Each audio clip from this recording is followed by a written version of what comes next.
Hi friends, നമ്മൾ ഉണ്ടാക്കാൻ പോകുന്നത് ഡക്ക് റോസ്റ്റാണ്. അപ്പോൾ നമുക്കിത് ഡക്ക് ഇഷ്ടമില്ലാത്തവർക്ക് ചിക്കനിലോ മട്ടനിലോ ബീഫിലോ ഇത് ചെയ്യാവുന്നതാണ്. അപ്പോൾ ആദ്യം അതിന് വേണ്ടി നമുക്കൊരു ചൂടുകട്ടിയുള്ള പാത്രം എടുക്കുക. അതിലേക്ക് കുറച്ച് വെളിച്ചെണ്ണ ഒഴിച്ച് കൊടുക്കുക. 3-4 ടേബിൾ സ്പൂൺ വെളിച്ചെണ്ണ ഒഴിച്ച് കൊടുക്കേണ്ടി വരും. നമുക്കതെല്ലാം വറുത്തെടുക്കാനുള്ളതാണ്. അപ്പോൾ ആദ്യം നമുക്ക് 3 സവോള എടുത്തിട്ട് നമ്മൾ ബിരിയാണിക്കൊക്കെ വറുക്കുന്നത് പോലെ വറുത്തെടുക്കണം. അപ്പോൾ ഈ പാകത്തിൽ കോരി മാറ്റി ഇത്തിരി കഴിയുമ്പോൾ ഒന്നും കൂടെ ഡാർക്ക് കളറാവും. ആ പാകമാണ് വേണ്ടത്. നമുക്കങ്ങനെ പൊടിഞ്ഞു പോകണം. ആ പാകത്തിൽ വേണം നമ്മൾ കിട്ടാനായിട്ട്. അപ്പോൾ അതിന് മുമ്പായിട്ട് നമ്മൾ കോരി മാറ്റി വെക്കണം. പിന്നെ നമ്മൾ കുറച്ച് ചുവന്നുള്ളി, 20-25 ചുവന്നുള്ളി ഇതുപോലെ നമ്മളൊന്ന് വറുത്തെടുക്കുക.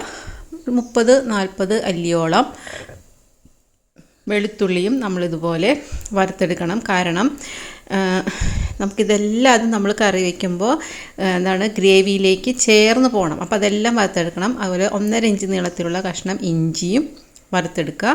പിന്നെ 4 പച്ചമുളകും കുറച്ച് കറിവേപ്പില. പച്ചമുളക് വറുക്കുമ്പോൾ എന്ന് വെച്ചിട്ടുണ്ടെങ്കിൽ നമ്മളിങ്ങനെ ഒന്ന് ഹോളിട്ട് കൊടുക്കണം കേട്ടോ, അല്ലെങ്കിൽ ചിലപ്പോൾ ഇത് മൂക്കുമ്പോൾ അങ്ങനെ പൊട്ടിത്തെറിക്കും.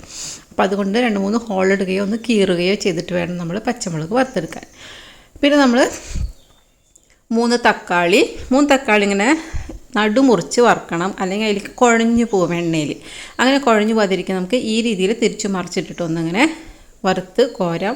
മുഴുവനായിട്ട് വറുക്കണ്ട, അന്നേരം അപ്പുറം ഒന്ന് മൊരിഞ്ഞ പാകത്തിൽ.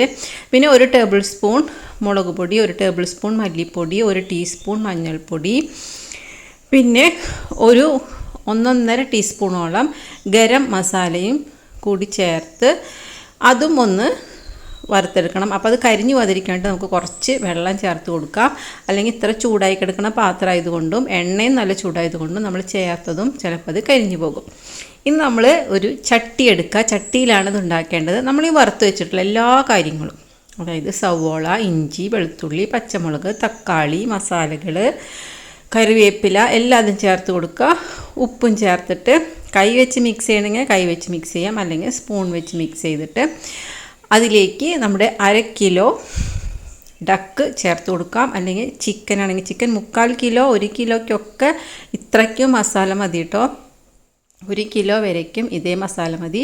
പക്ഷേ 1/4 കിലോ ആണെങ്കിൽ ഇത്ര വേണ്ട കേട്ടോ, അപ്പോൾ വളരെയധികം കൂടിപ്പോകും. 1/2 കിലോ മുതൽ 1/2 കിലോയ്ക്ക് തൊട്ട് 1 കിലോ വരെ ഇത്രയും മസാല മതി.